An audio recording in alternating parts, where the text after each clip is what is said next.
చిరంజీవి నటించి 150 చిత్రం regular shooting ప్రారంభానికి ఏర్పాటు జరుగుతున్నాయి. ఈ నెల 15 నుంచి ఈ చిత్రం షూటింగ్ ను హైదరాబాద్ లో నిర్వహించడానికి సన్నాహాలు చేస్తున్నట్టు సమాచారం. అయితే ఒక యాక్షన్ ఎపిసోడ్ చిత్రీకరణతో దీని షూటింగ్ ను ప్రారంభిస్తున్నట్టు తెలుస్తోంది. చిత్రంలో కీలకమైన ఈ భారీ ఫైట్ సీక్వెన్స్ ను చాలా రిచ్ గా ప్లాన్ చేస్తున్నారు. తమిళంలో సూపర్ హిట్ అయిన కత్తి చిత్రం రీమేక్ గా తెరకెక్కుతున్న ఈ చిత్రానికి ప్రముఖ దర్శకుడు వివి వినాయక్ దర్శకత్వం వహిస్తున్న సంగతి తెలిసిందే. అలాగే రత్నవేలు ఛాయాగ్రాహకుడిగా పనిచేస్తున్నాడు. కాగా ఇందులో నటించే కథానాయిక ఎవరన్నది అధికారికంగా ఇంకా ప్రకటించినప్పటికీ తాజాగా బాలీవుడ్ భామ దీపికా పదుకోనెను పరిశీలిస్తున్నట్టు సమాచారం.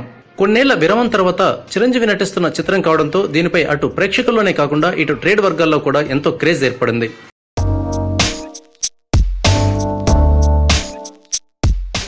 హీరోలు 6 ప్యాక్ చేస్తున్నారంటే నమ్మొచ్చు, కానీ ఓ హీరోయిన్ ఇప్పుడు ఆ పని చేస్తోందంటే ఎంతైనా ఇంట్రెస్టింగ్ విషయమే కదా.